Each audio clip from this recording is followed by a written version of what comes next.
بگو با درود خود میالا نام او. رفت و سوز سینه تاتار و کرد، یا مسلمان مرد و یا قرآن بمرد. در مسلمان شأن محبوبی نماند، خالد و فاروق و ایوبی نماند. در گذر مثل کلیم از رود نیل، سوی آتشگاه هم زن مثل خلیل. مسلم از سر نبی بیگانه شد، باز و این بیت الحرام بتخانه شد. تا ندانی از محمد بگو، با درود خود میالا نام او. رفت سوز سینه تاتار و کرد، یا مسلمان مرد و یا قرآن بمرد. در مسلمان شأن محبوبی نماند، خالد و فاروق و ایوبی نماند.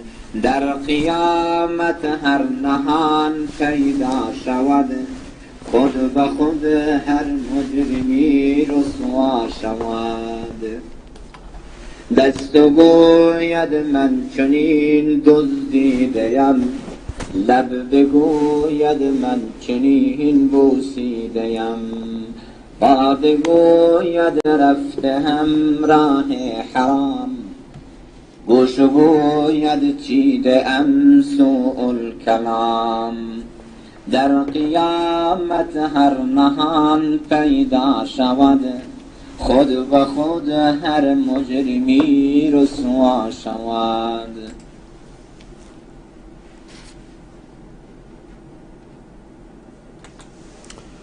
بسم الله الرحمن الرحيم. إن الحمد لله نصلي ونسلم على رسول الله. الحمد لله نحمده ونستعين به ونسترشده، ونشهد أن لا إله إلا الله وحده لا شريك له، إقرارا بربوبيته وإرغاما لمن جحد به وكفر. ونشهد أن سيدنا محمدا صلى الله عليه وسلم سيد الخلق والبشر، ما اتصلت عين بنظر وما سمعت أذن بخبر. اللهم صل وسلم عليه وعلى أهل بيته الطيبين الطاهرين، وعلى أصحابه الغر الميامين، أمناء دعوته وقادة ألويته ووزراء دولته وأوصياؤه في أمته، رضي الله عنهم ورضوا عنه، إرغاما لمن رفض وشتم وابتدع. اللهم إنا نجعلك في نحور الشتامين والصبابين، نجعلك في نحورهم ونعوذ بك من شرورهم. اللهم أرنا عجائب قدرتك فيهم، اللهم شتت شملهم، مزق جمعهم، أزل دولهم، واجعلهم أحاديث ومزقهم شر تمزيق. اللهم يا غافر الذنوب يا قابل التوب، اغفر لنا ما قد مضى واعصمنا فيما بقي. اللهم أحسن عاقبتنا في الأمور كلها، وأجرنا من خزي الدنيا وعذاب الآخرة. اللهم ارحم أمواتنا وأموات المسلمين، واصلح ذرياتنا وذرية المسلمين. با حمد و سپاس و ستایش بی حد بر خداوند متعال، اله یکتا، تنها خالق و تنها مالک، تنها مدیر و تنها مدبر، تنها مریض کننده و تنها شفا دهنده، تنها روزی دهنده و تنها فقیر کننده. همه کارها بدون استثناء تنها و تنها در دست اوست. نه امامی کاری است، نه امامزاده کاری است، نه بزرگی کاری است، نه کوچکی کاری است، نه پیغمبری نه فرشته‌ای، همه بندگان او هستند و هیچ کس در ملک و ملکوت و ولایتش شریک نیست، چون ذاتاً صمد و بی‌نیاز است، به هیچ شریک و انبازی نیازی ندارد. نه به این نیاز دارد که عیسی فرزندش باشه، نه به این نیاز دارد که به امامهای دروغینی که امام تراشان دجال و کذاب درست کرده اند ولایت تکوینی بده که اونها رو مثل خودش بکنه. نه به این نیاز داره که شیخها و پیرهای صوفی و عارف و بقیه فریب خوردگان و رهروان مذاهب ضاله ادیان گذشته که بشر را خدا کرده اند، نعوذ بالله لیاذ بالله، به هیچ کسی نیازی ندارد. ولذا او خالق است و بقیه مخلوق، او رازق است و بقیه مرزوق، او رب است و بقیه مربوب، او همه کاره است، دیگران هیچ کاره.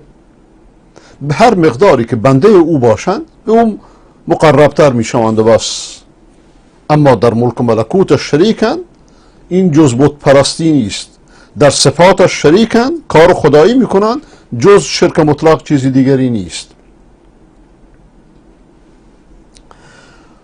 درود خداوند. و برای چنین دعوت راستینی، برای چنین توحید راستینی خداوند پیغمبران فرستاده که همه دعوتشون یکیست، همه مسلمان بودند از آدم تا خاتم.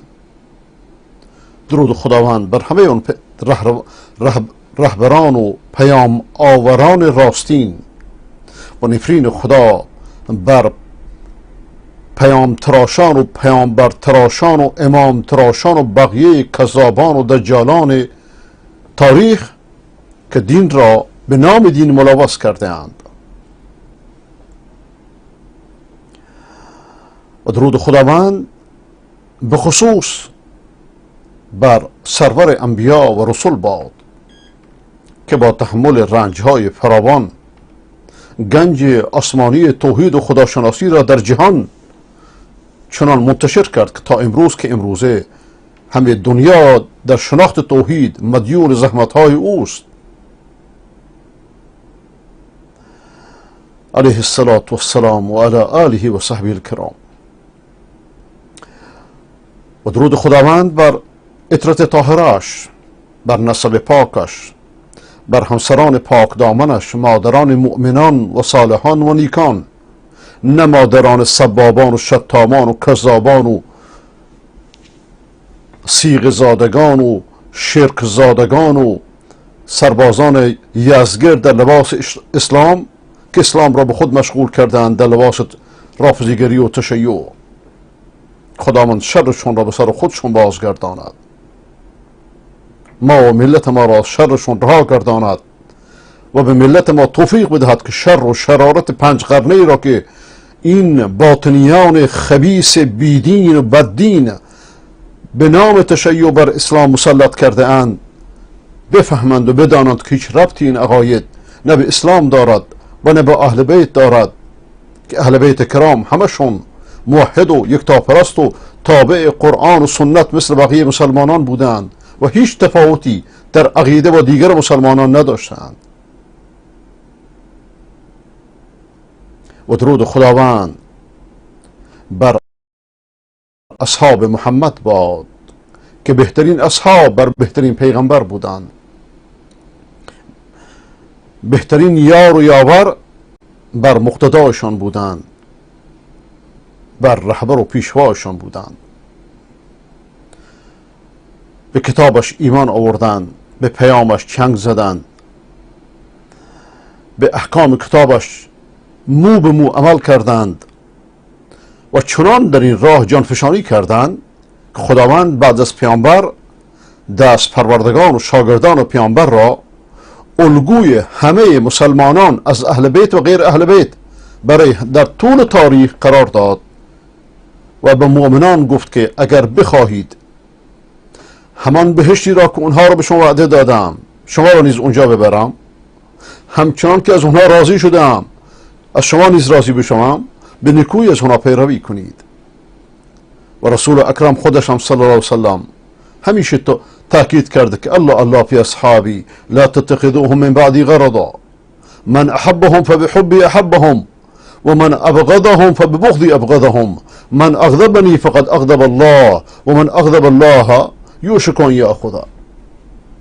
شما را به خدا که راجب اصحاب من حرف نزنید، بدگویی نکنید. این روش را جز اهل سنت، جز سواد اعظم مسلمانان، جز اهل اعتدال، جز اهل فهم و دانش، جز پیروان کتاب و سنت کسی دیگر به کار نبرده است، یا افراط کردند و یا تفرید. ولذا اهل سنت در میان مسلمانان مثل اسلام در میان ادیانه. مثل اسلام، اگرچه کلمه ادیان درست نیست، خداوند ادیان نفرستاده ولی مردم ادیان درست کرده اند. چطوری یهود و نصارا افراط و تفرید کرده اند؟ اسلام دین وسطه، دین اعتداله. نمیگم اعتدال سیاسی فقط، اعتدال سیاسی ممکن نیست بدون اعتدال عقیدتی. و در میان مذاهب هم اینطور است. ولذا رسول اکرم و به تبع او علی مرتضی می فرماید که علیکم بالسواد العظم، با سواد اعظم مسلمانان باشید. نگفته با رافضیان قلیله باشید، نگفته با باطنی خبث بخور و حرام بخور باشید، نگفته با مدعیان تشیع امام تراش باشید، با کذابان و دجالان تاریخ باشید. درود خداوند بر اصحاب محمد باد که پیام محمدی را به خوبی به ما رسوندند. الله فی اصحابی لا تتخذوهم من بعدی غرضا. شما را به خدا راجب اصحاب من بعد از من اونها را مورد انتقاد خود قرار ندهید. که امروز اونها را مورد انتقاد قرار داده؟ جز ادیان زاله منسوخه پیشین و بیشتر 100 برابر بیشتر از اونها گمراهان مدعی تشیع. لا تتخذوهم من بعدی غرضا من احبهم فبحبی احبهم. کسی که اونها رو دوست داشته باشه به خاطر دوستی من پیامبر، و کسی که از اونها رو کراهت داشته باشه، بغض داشته باشه، به خاطر بغض منه. یعنی چی؟ یعنی کسی که اصحاب محمد را بغض داشته باشد پیامبر را بغض دارد، ولی دستش نمیرسه، دستش به پیامبر نمیرسه، اصحابش رو بد میگه، تربیت شدگانش رو بد میگه. چرا؟ چون ادعای اسلام میکنه. جز زندیق های مدعی تشیع امروز کی این کارو میکنه؟ یهود و نصارا دستشون میرسه، اگرچه به وقاحت مدعیان تشیع نیستند، با این دهندریدگی نیستند، با این فضاحت و بیعقلی نیستند. هیچ کدوم از رهبران سیاسیشون نمیتونه ادعا رو بکنه. لیکن ببینید در میدان تشیع، در میدان مدعیان تشیع، ببینید مراجعشون را، آخوندهاشون را، سیاست خبیثه جمهوریشون را، سیاست خبیثه دولتهایشون را، که نفرین خدا بر اینها باد. و خداوند چشم ملت ما و مردم ما را با رفتن اینها، با نابودی اینها سرد نماید، پر نور نماید. لا تتخذوهم من بعدی غرضا. هر کی اونها رو بد بگه به خاطر بدگویی از منه، به خاطر بغض منه، من پیامبر. ابن سبع ملعون چیکار کرد؟ اولین کاری کرد بدگویی از اصحاب محمد بود. وارثش کی امروز؟ زندیق های مدعی تشیع، روحانیت مدعی تشیع، روحانیت زندیق مدعی تشیع. من ابغضنی فقد اغضب الله. کسی که مرا بغض داشته باشه به خدا بغض داره، و کسی که با خدا به جنگه خداوند به زودی اونو خواهد گرفت. آیا این گرفت خدا نیست که روحانیتی را که در اول انقلاب مردم در ماه میدیدند امروز نفرینشو میکنند همون مردم؟ این گرفت خدا نیست؟ و صبر کنید، هنوز مشتهای آسمان کوب قوی واشمند و گونه گون رسوا شوند انشاءالله. و با عرض سلام و ادب به شما بینندگان ارجمند در سراسر گیتی از مؤمنان و صالحان و حقجویان و منصفان، از خداوند متعال تقاضا دارم که در این اوقاتی را که مشرف به خدمتتون هستم، در این روز مبارک جمعه، خداوند از من شما نماز جمعه را که فرض عین است بر هر مرد مسلمانی بپذیرد و در نزد کوردلان مدعی تشیع این فرض عین یک عبادت سیاسی است. هر موقع میخوان تعطیلش میکنن، مثل همه دین مثل همه دین هر موقع میخوان تعطیلش میکنن، هر موقع لازمشون میشه از کشو میارنش بیرون، مثل امام زمانشون، مثل امامتشون، مثل بقیه بازیاشون با دین.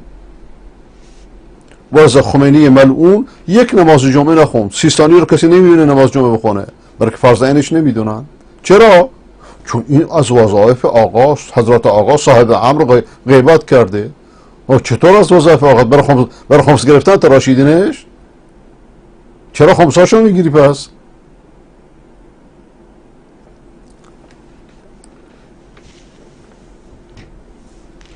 از خداوند متعال تقاضا دارم که آنچه را که برای اصلاح قلوب و افکار و رفتار و گفتار و کردار و خانواده و جامعه و اصلاح دنیا و آخرت من شما مفید است، خداوند آن را به فضل و منت خودش، به لطف و مرحمت خودش بر قلب و فکر و زبان این بنده گناهکار جاری نماید. و شما سروران ارجمند را و شما برادران و خواهران محترم را و شما فرزندان عزیز را از کسانی قرار بدهد که سخن را به خوبی میشنوند و بهترینش را برمیگزینند. بهترین سخن سخن خداوند است،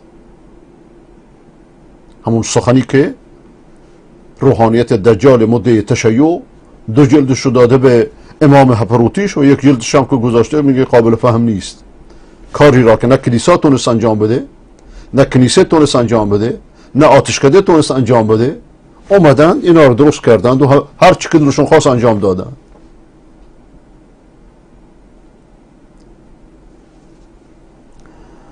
بهترین سخن سخن خداوند است و بهترین رهنمود نبوی. در شرح سخن خداوند جل جلاله و امنواله به فضل و منتش رسیدیم به آیه شریفه دوم از سوره مبارکه رعد. تلاوتش را بشنویم، بعد از اون ترجمه شعری و تفسیرش را.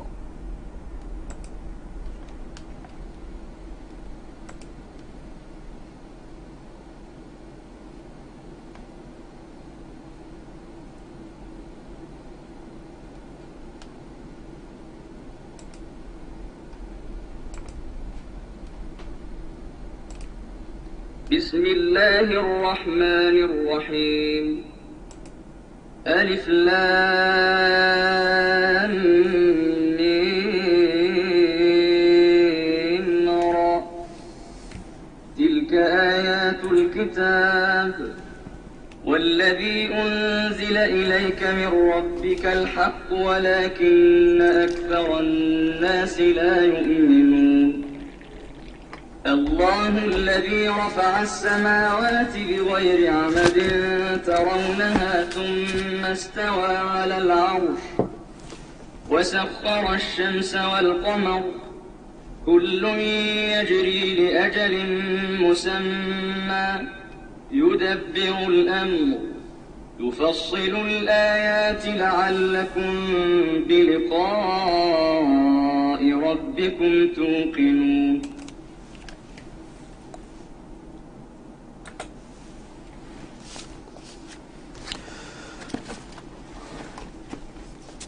آیه دوم. خداوند یکتاست، رب جهان، همان کس که افراشت 7 آسمان، برافراشت در آستانها ستون، که چشم است از دیدن آن زبون. این ترجمه دقیق نیست، پس از آن بیاراست عرش عظیم، خداوند یکتا خدای حکیم. به تسخیر آورد خورشید و ماه، بود هر یکی را مداری و راه. نظام جهانی است یکسر درست، بنایش بود محکم و نیست سست. نشانهای حق را سلیس و عیان، به تفصیل فرموده یزدان بیان. که شاید به دیدار پروردگار، بگردید مؤمن به روز شمار. شیعه قائل به دیدار پروردگار نیست، یعنی اندر کلامی میگه خداوند دیده نمیشه. خداوند میگه میای ملاقات هم میکنی، میگه نه، برای که عقایدشون رو از جای دیگه گرفتن، مثل معتزلیان.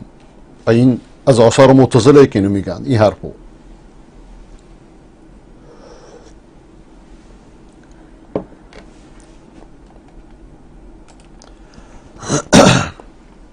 الله الذي رفع السماوات بغیر عمد ترونها، خدایی که آسمانها را بدون ستونهایی که ببینید برافراشته. این دقیق تره. ثم استوى على العرش، سپس بر جهان هستی مسلط شد، بر عرش مسلط شد. و سخر الشمس والقمر، و خورشید و ماه را مسخر کرده. و سخر الشمس والقمر كل یجری لاجل مسمى، ماه و خورشید مسلط کرده که هر یک تا وقت معینی، تا مدتی نام برده شده به اصطلاح، جریان دارن در مسیرشون. یدبر الامر، این تدبیر امر رو شیعه تحریف کرده، بهایی هم تحریف کرده، هر کدوم به نفع خودشون. این امر را تدبیر میکند، یعنی این کارهایی که ذکر شد همه تدبیر خداونده، نه تدبیر بهاءالله، نه تدبیر امام کوران و کران. همه این بت پرستی ها را بشر درست کرده.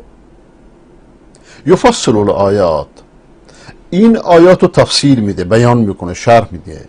لعلک، همه اینها تا شاید که شما به ملاقات پروردگارتون یقین پیدا کنید.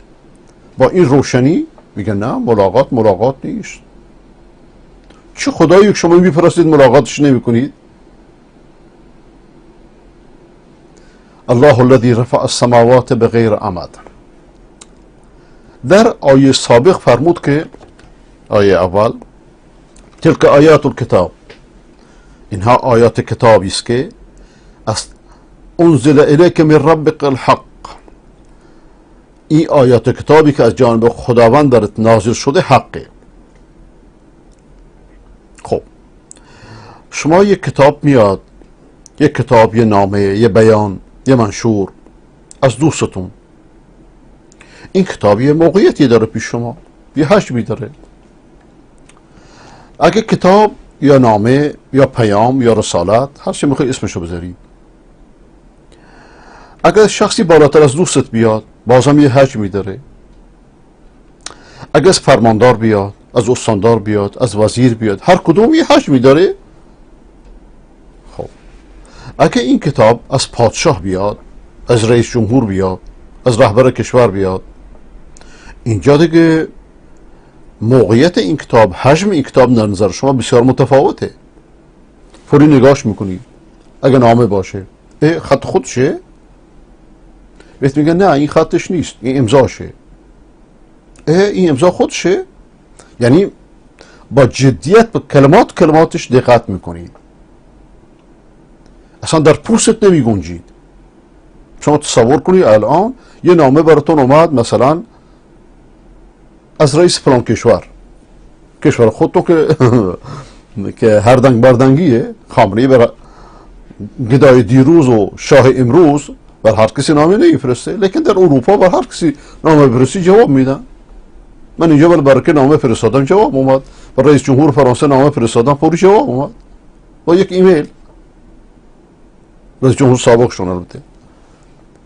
و مقصود این که نامه یا پیام از هر کسی باشه، شما به همون درجه اهمیت میدید. اگر این بیان، این نامه، این پیام، این رسالت از طرف ملک الملوک باشه،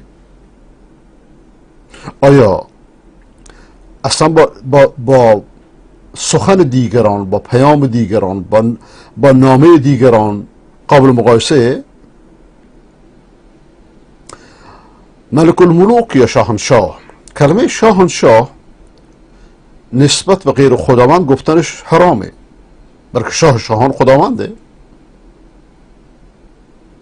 لیکن این شاه شاهان و تشیع در لباس امامت به 100 تا غلو مبدل کرده، ولذا طاغوت دینی از طاغوت دنیوی خیلی خطرناکتره. غلو دینی، افراط دینی، تقدس بازی دینی از طاغوت بازی دنیوی خطرناکتره. مقایسه کنید. به هر حال سخنان خداوند که رب العالمین، خالق این جهانه، خالق جهانیانه، با سخنان هیچ کسی قابل مقایسه نیست. گاهی انسانی به شما یه دستور میده، میترسوندید، اگه این کار رو انجام ندید زیر دستشید، خدا نکرده ماده فلان قانون برات اجرا میشه، فوراً این کار رو انجام میده از ترسش. خب چطور اگر خالق این هستی یه چیزی بهت امر کنه، منتظر چی هستید؟ امر خداوند، پیام خداوند بر تو انسان اومده، مشرفت کرده، باید قرارداد میبنده، طرفش هم خودشه. نمیگه با قبر قرارداد ببند، با امام قرارداد ببند، با کوفت و زهرمار قرارداد ببند، با پیر و قوس و قطب و قلندر قرارداد ببند.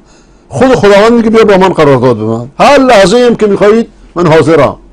بری پیش پادشاهان، پیش امرا، پیش حکام، چقدر با طول میکشه؟ خداوند در هر لحظه که بگی ربی، میگه لبیک یا عبدی. در هر لحظه ای فقط قلبتو به متوجه خدا کن، بگو خدایا، میگه بندم، من منتظرتم، لبیک. خداوند میگه لبیک، لبیک یا عبدی، بندم، من حاضرم، بفرما، بیا. خب ولذا الم یأن للذین آمنوا ان تخشع قلوبهم لذکر الله.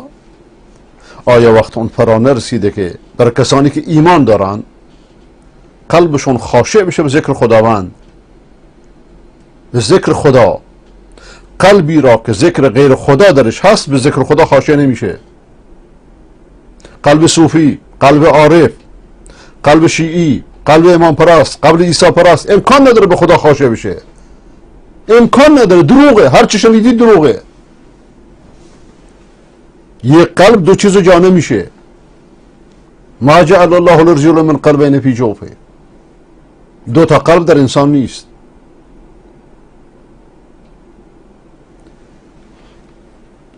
اما ذکر خدا آرامش میاره، ذکر غیر خدا تروریسم میاره، صهیونیسم میاره، صلیبیت میاره، صهیونیسم میاره، جنگ میاره، جنگ جهانی اول و دوم و سوم و هکذا. همه اینها از غلو و افراطه، همه اینها از تندروی عقیدتی دینی است قبل از دنیوی. و امر انسان عجیبه، واقعا انسان امرش عجیبه. دستور بشر رو خیلی اهمیت میده، میترسه، بر سر و چشمش میذاره. پیروان خامنه‌ای رو نگاه کنید، روش سجده بعضیشون سجدهش میکنن، به این کفر میافتن و هکذا. دستور بشر رو کلمه به کلمه. چرا؟ چون مخالفت میترسه. اما دستور خالق بشر رو، دستور کسی را که ملکوت همه چیز در دست اوست، الیه یرجع الامر کله، همه امر به او باز میگرده، نه به امامی، نه به کوفت زهرماری، نه همش بت پرستی هاست.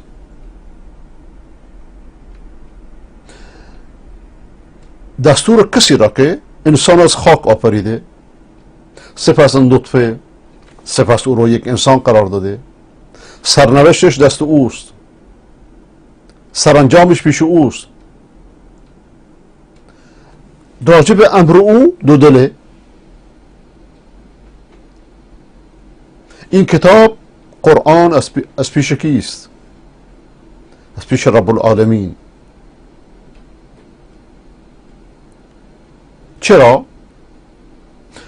چون این همه این بتها به نام امام و شیخ و پیر و پاتال و کاردینال و خاخام و الی آخر جای خدا رو به بزرگان داده اند که از رب العالمین فراموش شدند. بزرگها رو جای خدا نشوندند، چه در یهودیت، چه در مسیحیت، چه در مذاهب ضاله در اسلام. علتی که سراغ خدا نمیرن بزرگترین علتش همینه. میگه ما تنها نمیتونیم بریم، ما باید واسطه بگیریم. خداوند میگه من بدون واسطه پیشت هستم، من با صحبت میکنم. در یک دقیقه اگه مددت نکنم خاک میشی، رفتید. نه تو را فقط، همه این هستی رو.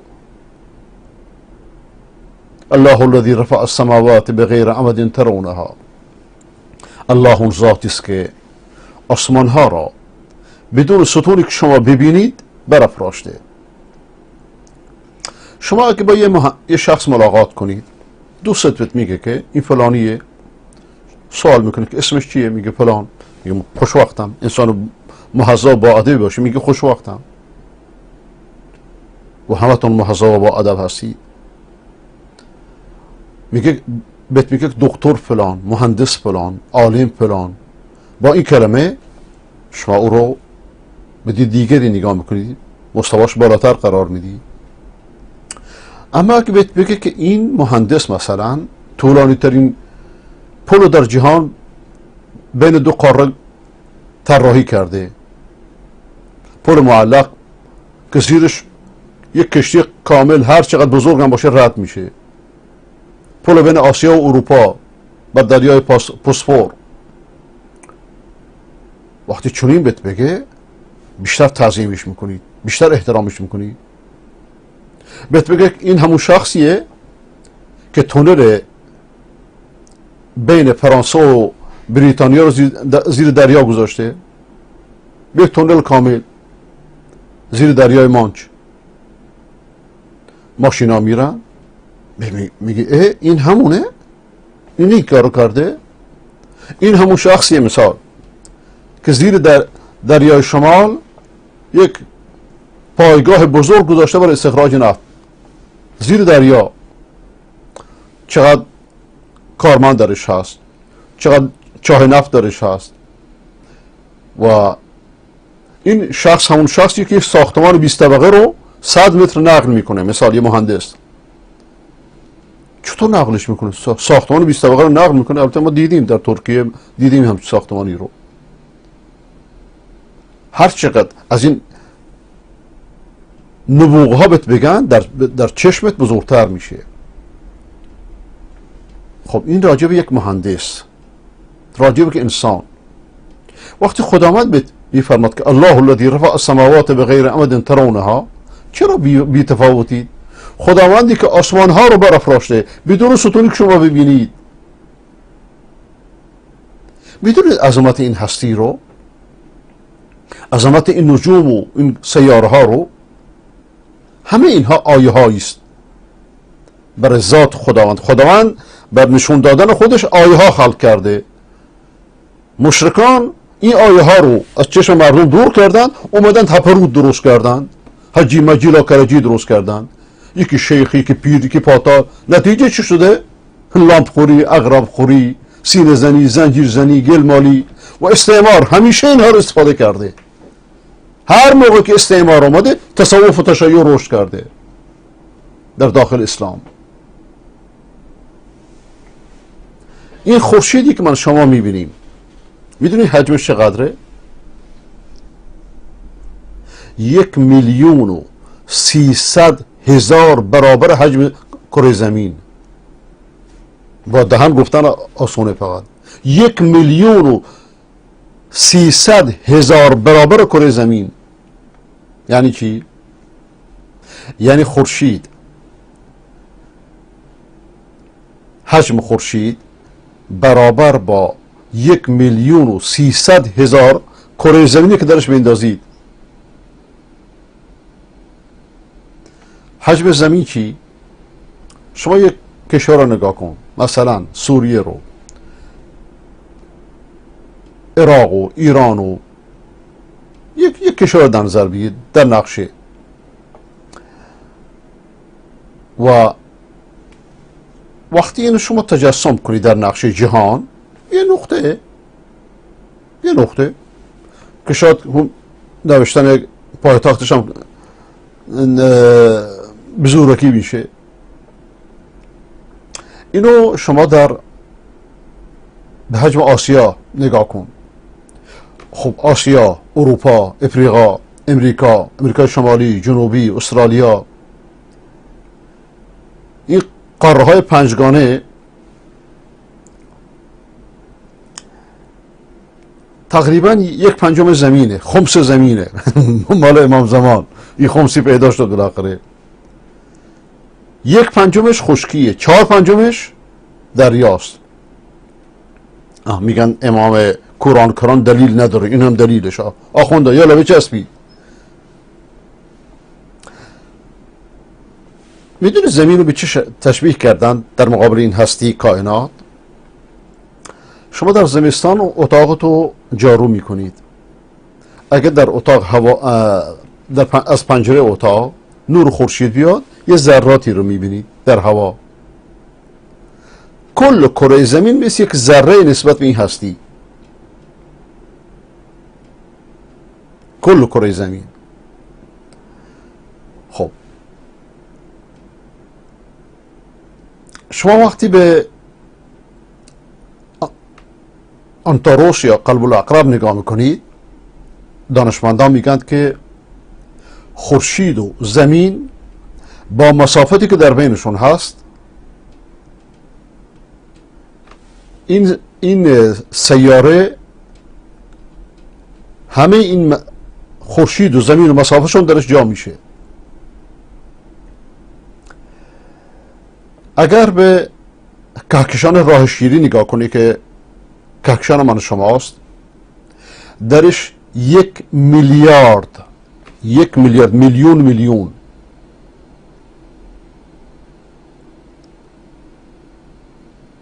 ببخشید میلیارد میشه 1000 میلیون میلیون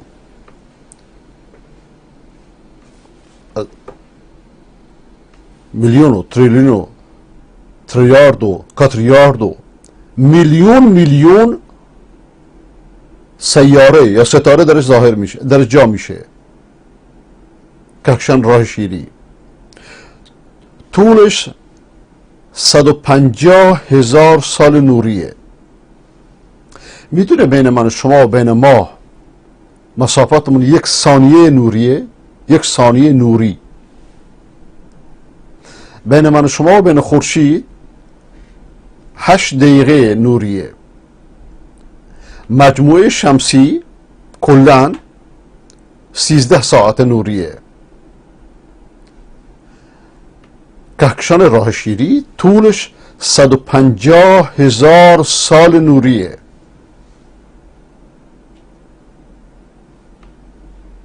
و از این کهکشان میلیون کهکشان وجود داره. الان زمین شما تصور کنید در برابر این هستی.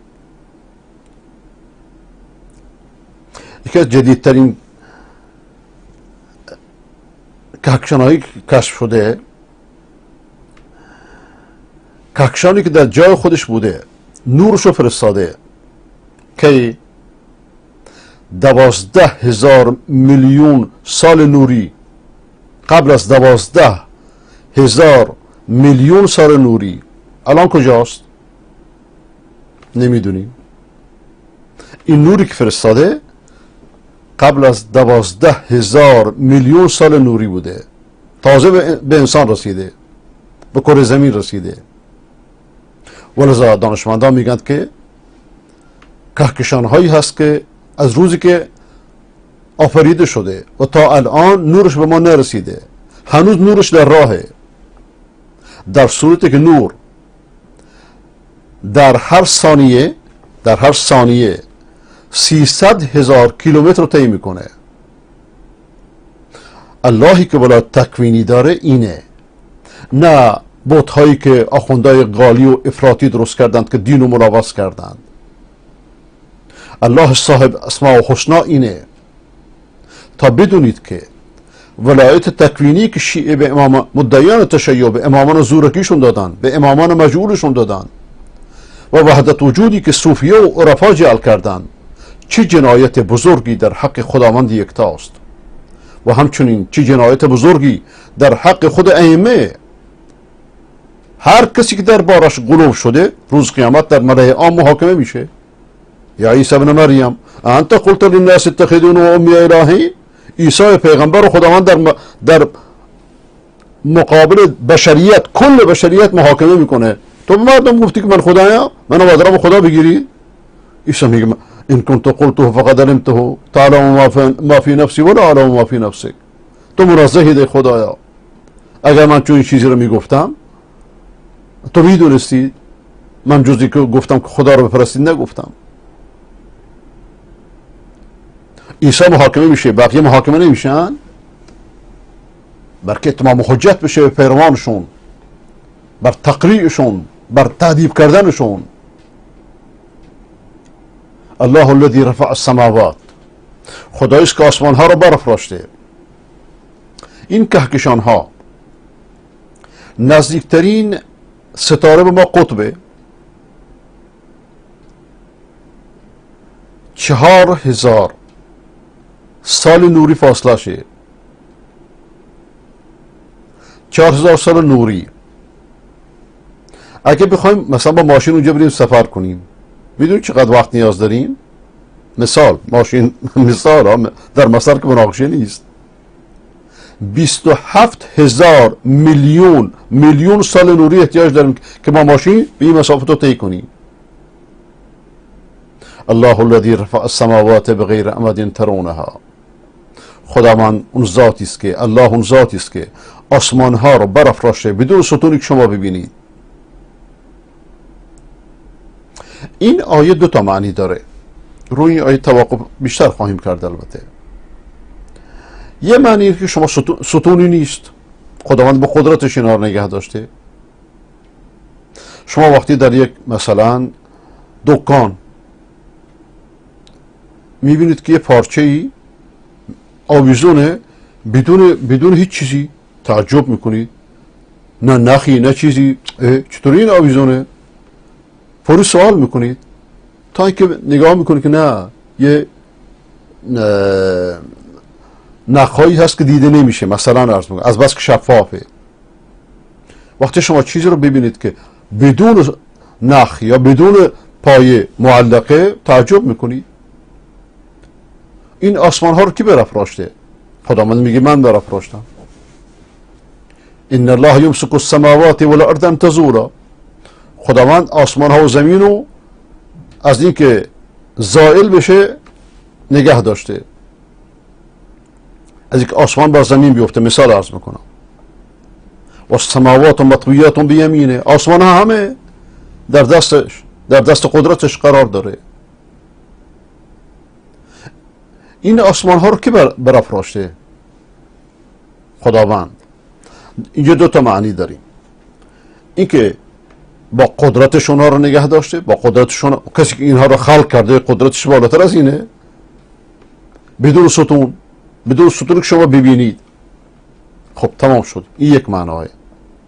ترونها یعنی در میدان رؤیتتون شما این آسمان و زمین رو هر روز میبینید، در میدان دیدتونه. معنی دوم، الله الذي رفع السماوات بغیر عمد ترونها،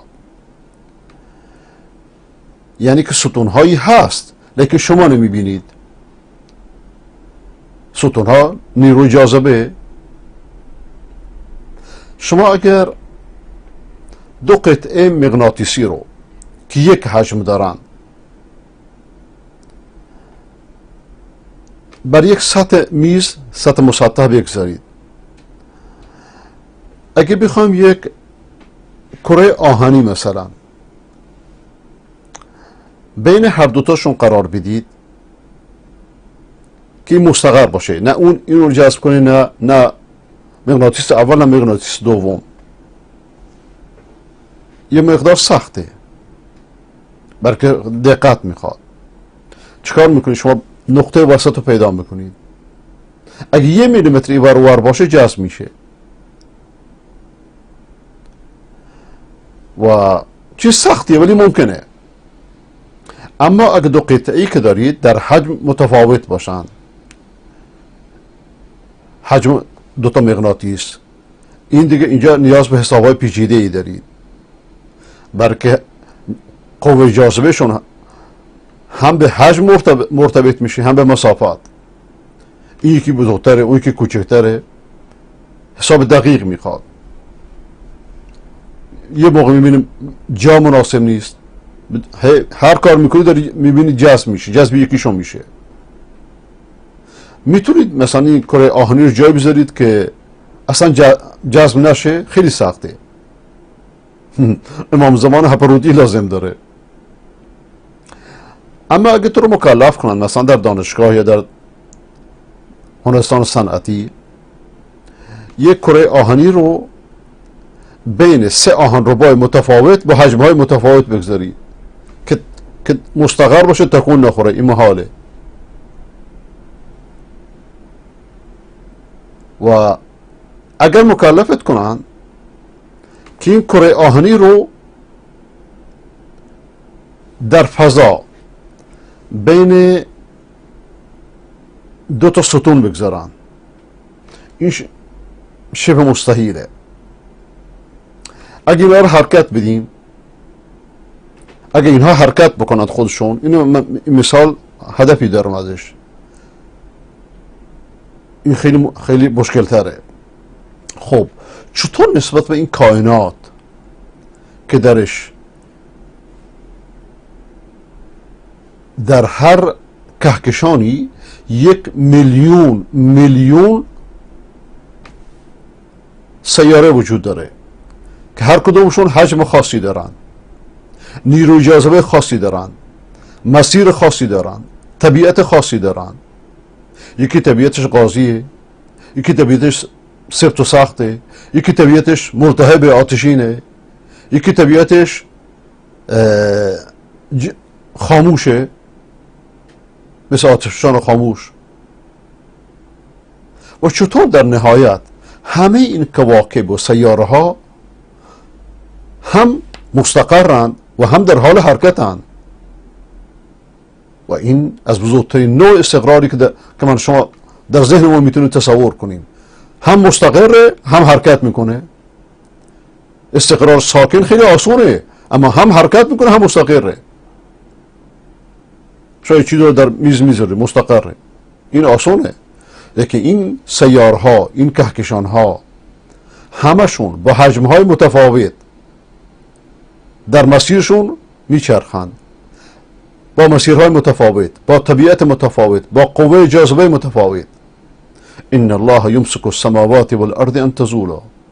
ولایت تکوینی مال چنین خدایی است یا مال هپروتایی که خاخام و آخوند و کشیش و بقیه تراشیدن؟ فقط اسمها متفاوته.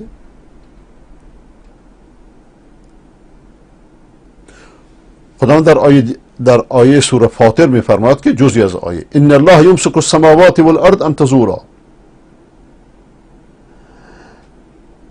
ممکن در ذهن این معنا پیش بیاد که تزولا یا متلاشی بشن. نه، اینطوری نیست. اینجا مقصود این نیست، بلکه زوال خورشید از وسط آسمان معنیش زائل شدن نیست، معنیش منحرف شدنه. وقتی بالا سرت منحرف میشه راست یا چپ. یعنی چی؟ یعنی هر سیاره ای در این کائنات یک مسیر مشخصی داره، مسار مشخصی داره، بر اون مسیر میچرخه. ابر و باد و مه و خورشید و فلک در کارن تا تو نانی به کفاری و به غفلت نخوری. از مسیرش 1 درجه هم تغییر نمیکنه.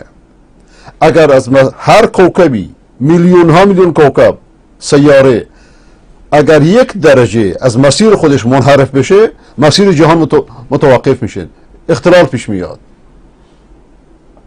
به دلیل اینکه شما مثلا ماها قبل میدونید که در ماه جولای در فلان ماه خورشید چه وقتی طلوع میکنه، چه وقتی غروب میکنه.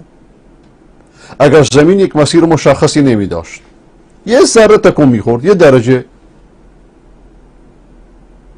درجه در خلال میلیون ها سال، امکان نداشت که بنی آدم پیشگویی کنه که شروق کی میشه، غروب کی میشه.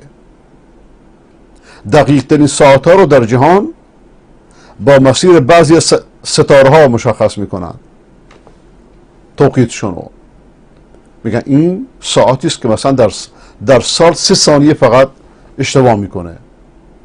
اما این سیاره های عظیم که میلیون ها سال در مسیر خودش حرکت میکنه، 1 درجه تغییر نمیکنه. اینا رو کی خلق کرده؟ ستاره دنباله‌داری به نام هالی هستش که دانشمندان کشفش کردن. اینو 6 قرن قبل از میلاد کشف کردن و از اون موقع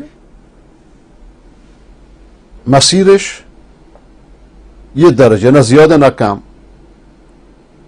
و هکذا خداوند عزوجل میفرماد که الله منم و این قرآن از جانب منه، از جانب کسی که آسمان ها و زمین رو بدون ستون برافراشته. آیا این کتاب میشناسید از پیش کیه؟ چون این ذات قوی میتونه کتابشو یه هفروتی به نام امام زمان ببره با خودش؟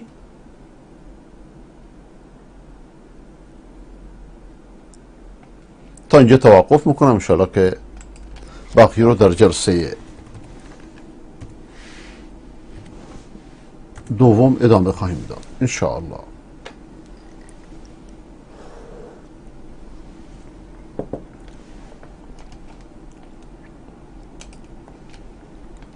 ببخشید مطالب علمی یه خورده سنگینه، لیکن آدم گاه گاهی مطالب علمی بکنه. علمی مخصوصا علوم تجربی، علوم فیزیک.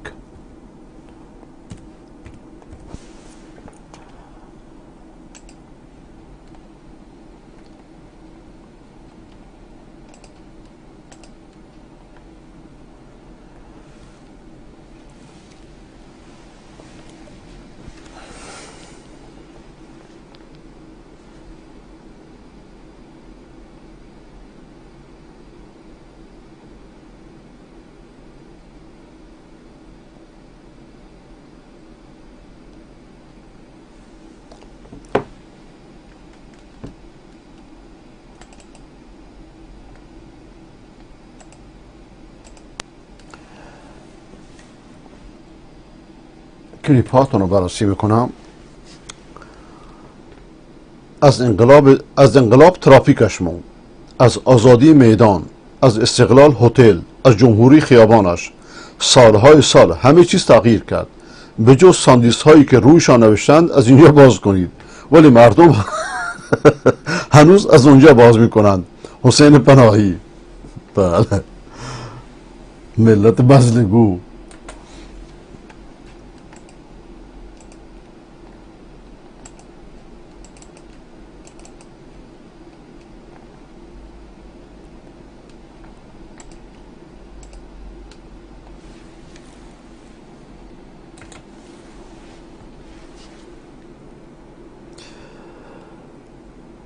از خدا نمی ترسم، خدا می فهمد و می بخشد، اما مردم نه.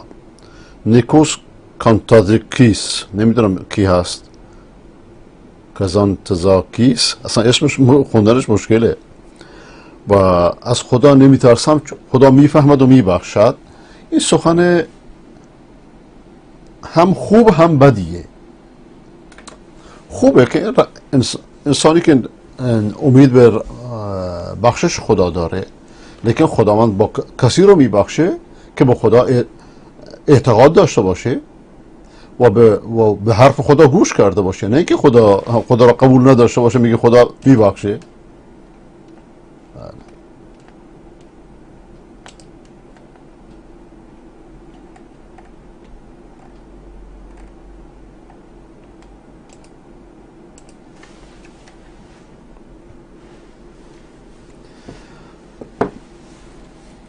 ببینید بازی تشیع با اسلام را.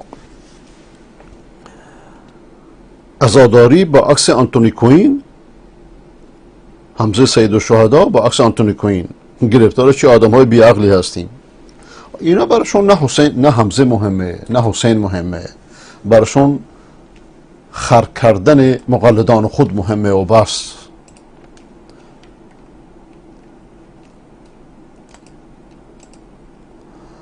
دوست عزیز تاجیک، شما نوشتید که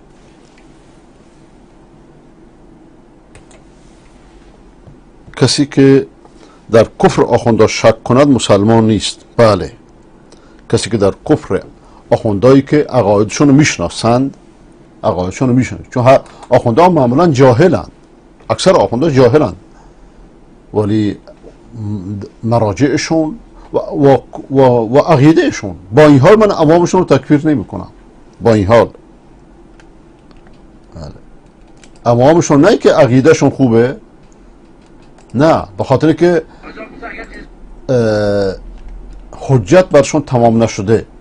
اگه حجت تمام شد، شنیدند و گوش نکردن، حکمشون حکم آخونداشونه، مثل هر فرد دیگری.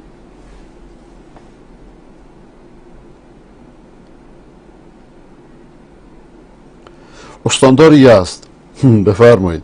قول دادم سلام رئیس جمهور را به جان باختگان، مرده ها یعنی، برسونم. بفرمایید. کشور گل و بلبل.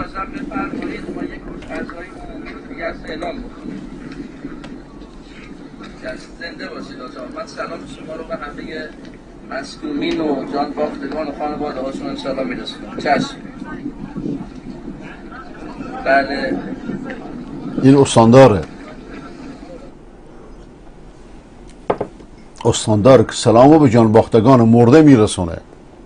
وقتی رئیس جمهور 6 کلاسه باشه، استاندارش هم بهتر از این نمیشه.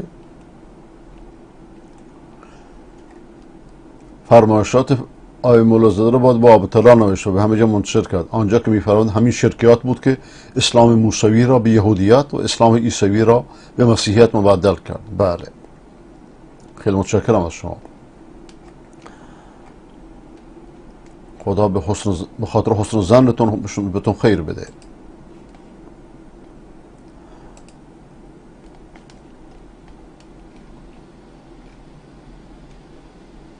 مولانا فضلالرحمن کوهی به مرخصی 1 هفته اعزام شد و لحظات پیش از فرودگاه بین المللی کنارک وارد بلوچستان شد. بله، خداوند حفظش کند و همه حقگویان را که در راه دین و برای خدمت به مردم حق رو میگن و ساکت نمیشن حفظشون کنه و به کارشون برکت بده.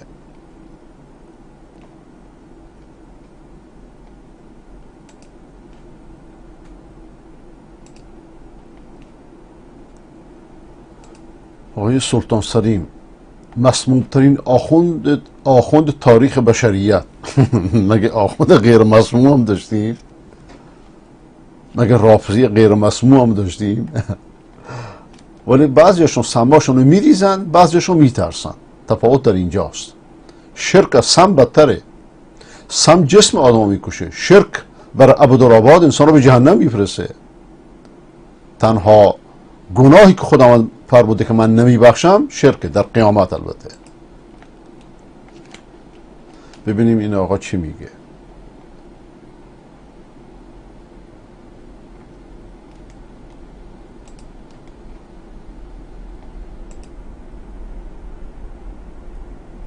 نمیاد. چرا؟ تعارف نداریم. اگر قرار این بله، ولی میخواستم از اونجا بیاد که صفحه رو پر کنه. تعارف نداریم. اگر قرار باشد زن و بچه های ما در عزای اهل بیت عرض ادب نکنن، شیون نکنن، گریه نکنن، میخوایم چه کنیم اینا را؟ بله، هدف از دین پیش این بدبخت ها شیون و زاریه. دین زاری و گریه. اینا آرند بر اسلام. روحانیت تشیع آریست بر اسلام و هیچ ربطی به اهل بیت نداره. اینا تاجران به اهل بیتن.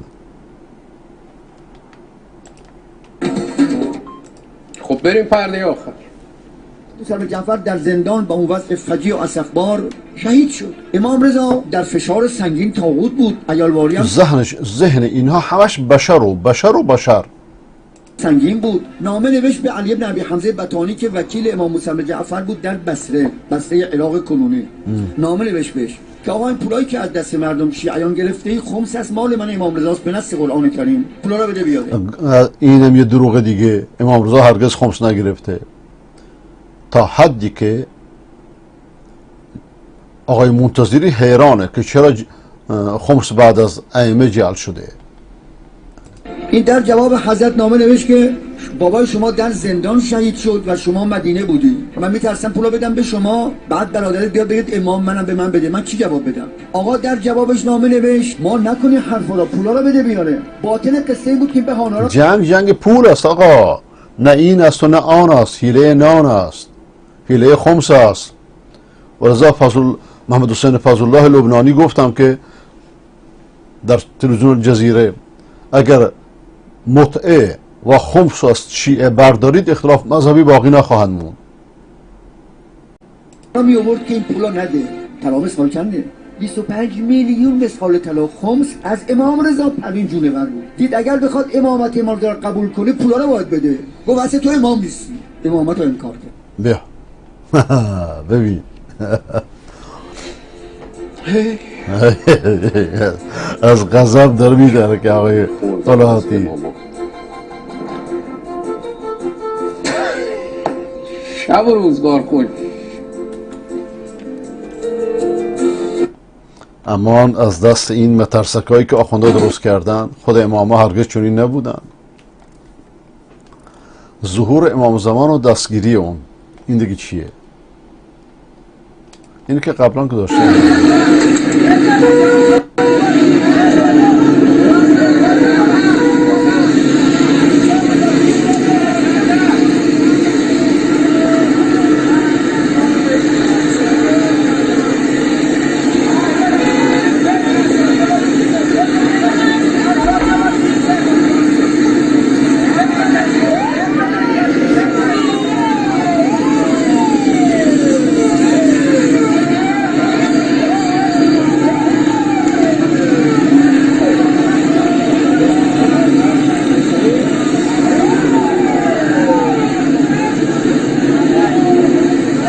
شیطان رو که با مردم چطوری بازی میکنه و روحانیت نماینده ابلیس است.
امام زمان اگه پدر امام زمان هم بیاد اینو میکنه. آخونده یه دکونی باز کردن که برای امام زمان بدن. خود حضرت علی علیه السلام بیاد اینو میکشنش.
آخونده اینجوری مردم مشغول کردن.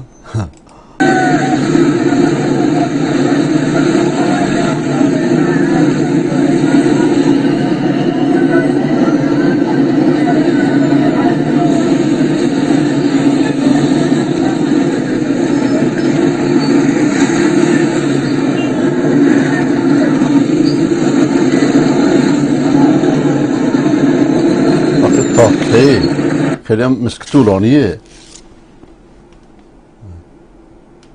بله آخرش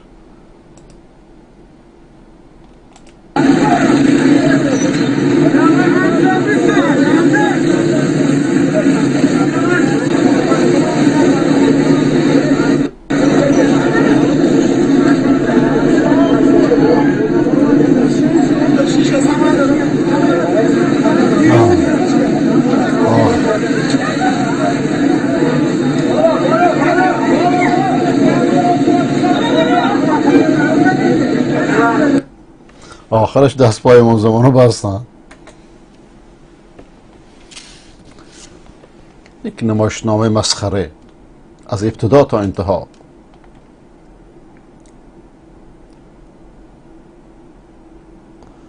توصیه صدام قبل از اینکه حکم اعدام از طرف قاضی صادر شود.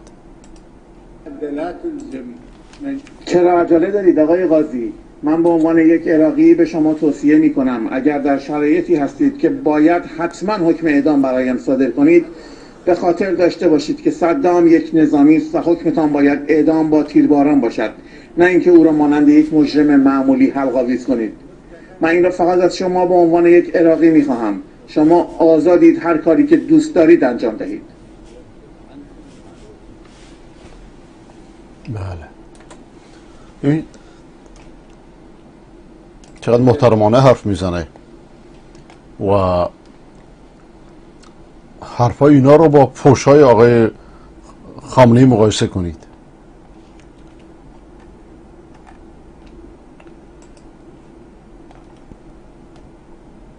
فقر عمدی است. آقای هدایت شده هیئتی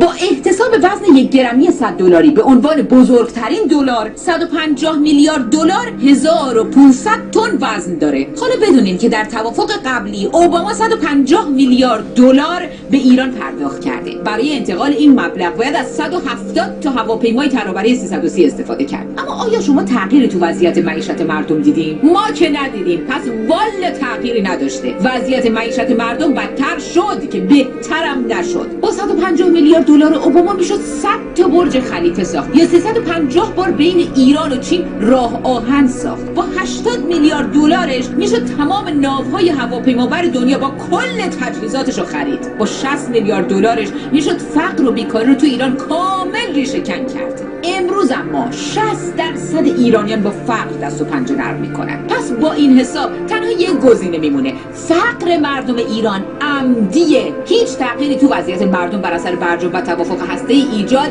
نمیشه، چرا که حکومت بر مردم فقیر به مراتب راحت‌تر از حکومت بر مردم مرفهه. بله.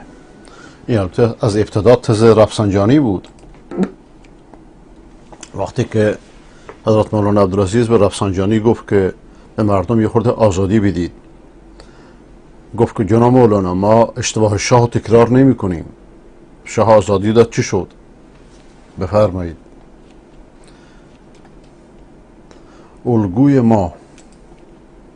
مایی که میخواییم اسلام در همه جا باشد، اسلام در کشور خودت نگه دار، همه جا را پیشکشید. اسلامی که تو عرضه کردید کفر ازش بهتره. اسلام صادر بشد، ما چه نمیگیم که میخوایم با سعد نیزه صادر بکنیم. مگه اسلام روغن نباتی یک صادر بشه؟ ما میخوایم با دعوت به همه جا اسلام. اگه با دعوته، اول خیش و بعد درویش. ملت خود تو اول نگه دار. کجایی که ببینی میلیون ها از کل دین گریختن، نه فقط از تشیع. با صادر کنیم. ما میخوایم یک الگوی از اسلام در عالم، ولو یک الگوی آقا در عالم هپروت زندگی میکرد. ناقصی باشد. بله. نشان بدیم که همه عقلای عالم غیر از اونهایی که جنایتکاران به ذات هستند. کدوم عاقله که به این مذهب هپروتی که به هیچ عقلی نمیسازه ایمان بیاره؟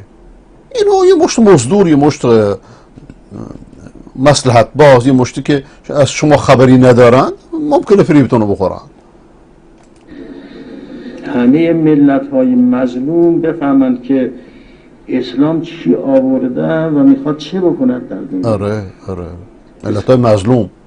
کدوم ملت مظلومه که مثل شما یک هفتم کشورش در بیرون باشه؟ من با این محرومین، با این مظلومین، با این گرفتارها میخواد چه کند که اینها را نجات بده؟ بله. حرف درمانی، دروغ درمانی.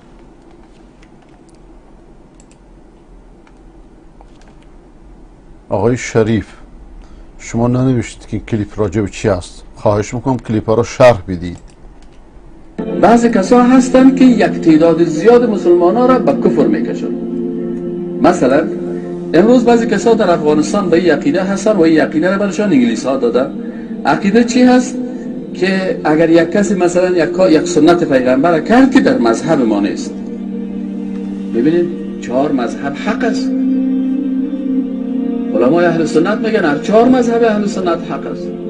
حنفی میگه حق است، شافعی حق است، مالکی حق است، حنبلی حق است. در زبان میگه لکن عقیده به دیگه به خود نداره. همین علما که میگه به گفته به می عقیده نداره. مثلا حنفی آمین بالجهر نمیگه، شافعی میگه، حنبلی میگه، مالکی میگه. پس تو چطور میگی مذاهب حق است وقتی که در پالیت یک حنبلی ایستاد شد گیریم این نفر حنبلی و گفت آمین؟ اینه میگه نه، اینه باز نمیگه که حنبلی اهل سنت است، میگه ای وهابی است. خب ای وهابی شد. آن بر من تشریح خی وهابی کیست؟ میگه وهابی کافر است.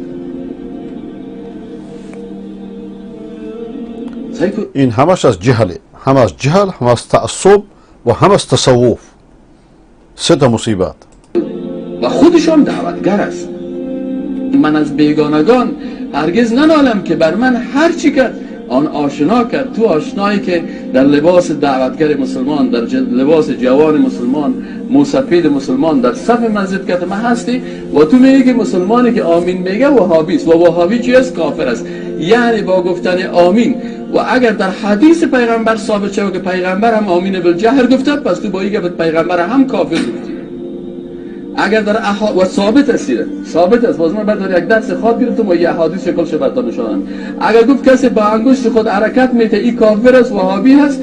پس اگر ثابت شد در صحیح مسلم حدیث برات کشیدم که پیغمبر خدا با این انگشت خود اشاره کرده و شورش هم داده و گفته که این شور دادن انگشت آنقدر سخت است برای شیطان مثل که در قلب شیطان که شمشیر زده باشی. پس معلوم میشه که تو پیغمبر هم وهابی گفتی و پیغمبر هم کافر گفتی.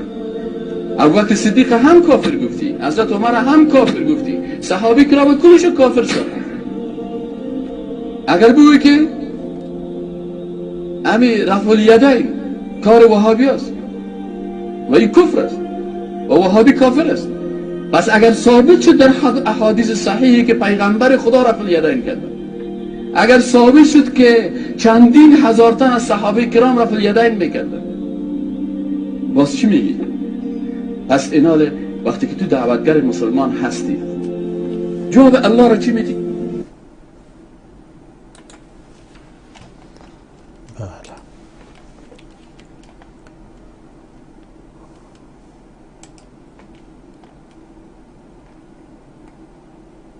آیه اشکنام هدایت شده شما یک کلیپ فرستادید ننوشتید که چه هست؟ خواهش میکنم توضیح بدهید.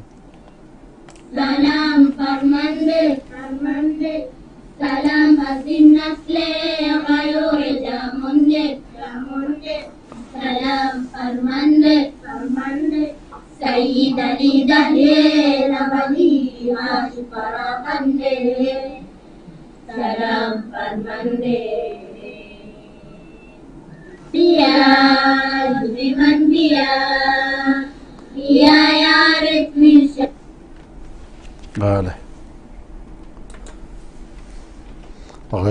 آقای خامنه‌ای خوشش میاد که تعریف تمجید چو از دیگران میشنوه.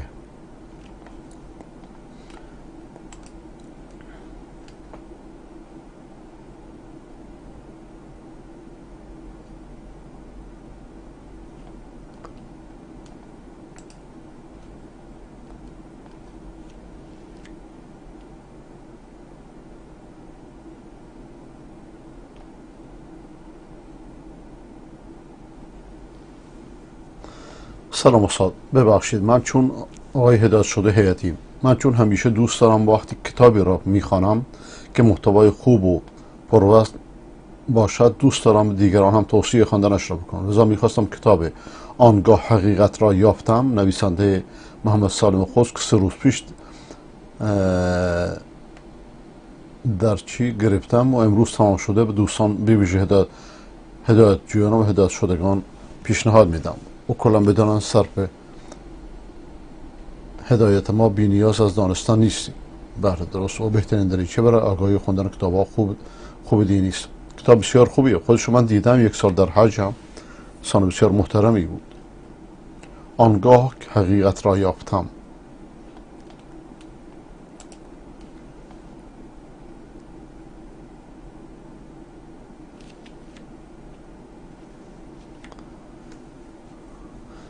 انفجار خطرناک در شهر امرتسر هندوستان به خاطر توهین رسول الله. شانشی القاعده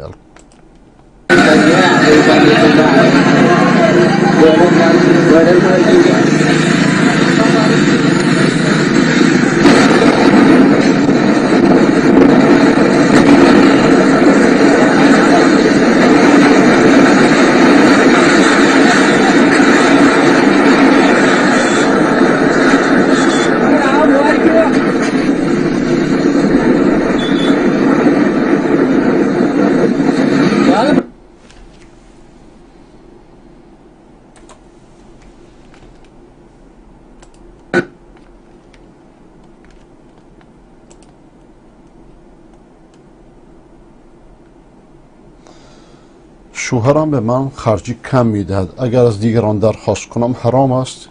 یعنی طلب صدقه؟ نه، حرام نیست. وقتی شما محتاجید حرام نیست. شوهرم سید است، آیا صدقه برای بچه هم مشکل ندارد؟ نه، شما ایشون که صدقه نمیگیره، شما صدقه میگیری. و بعد زمانی که برای سیدها جایز نبود که سیدها از دولت حقوق داشتند، الان که اینچنین نیست.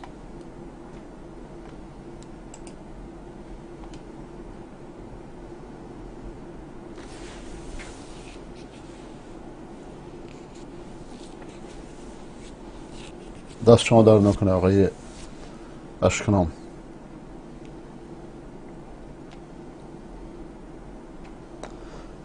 آقای عبدالواحد،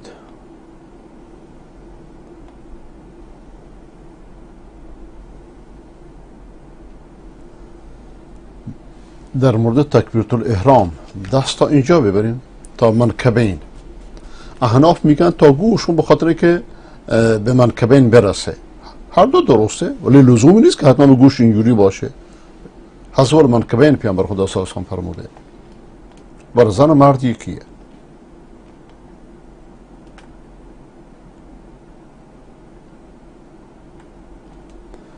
آقای محسن هدایت شده،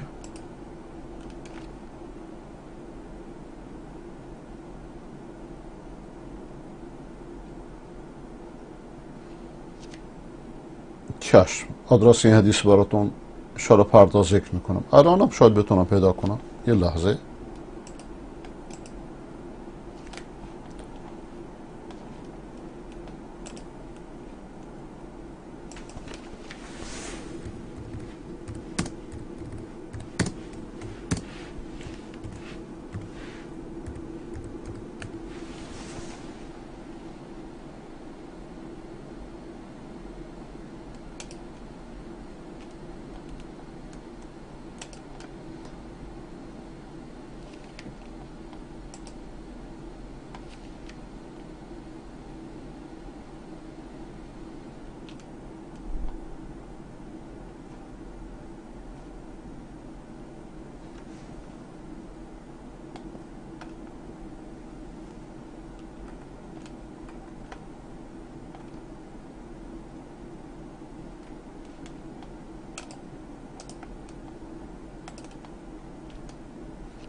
مفصل براتون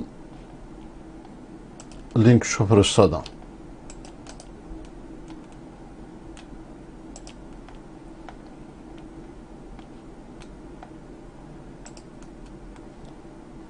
فقط جمله الا الا فی اصحابی در گوگل بنویس، همه سندش میاد. من یک لینک رو براتون فرستادم.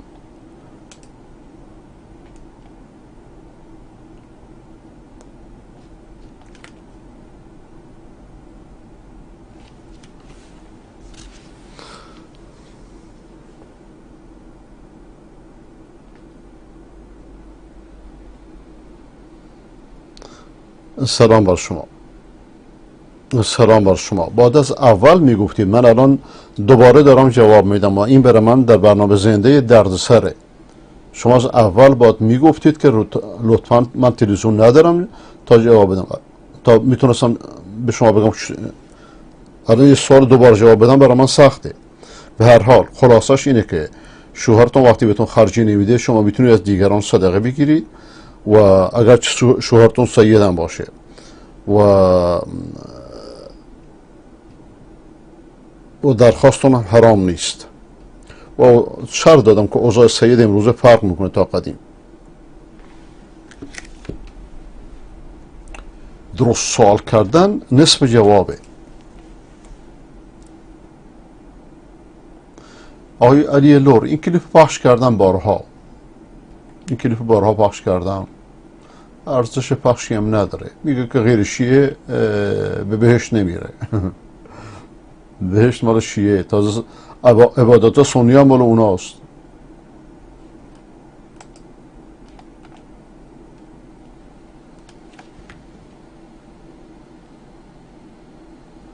آقای ابو مهدی، این حجت الله الاکبر، این راجب الامام الاکبر حجت الله فی الارض، این راجب کی هست آخه؟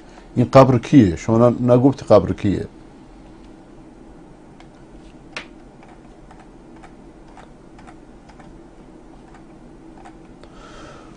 خب دوستان، همه شما را به خدای بزرگ میسپارم. شب روزتون خیر هر جا که هستید. و السلام علیکم و رحمت الله و برکاته. دست و گوید من چنین دزدیده‌ام، لب بگوید من چنین بوسیده‌ام، پا بگوید رفته هم راه حرام، گوش گوید چیده‌ام سوء الکلام. مسلم از سر نبی بیگانه شد، باز این بیت الحرام بتخانه شد.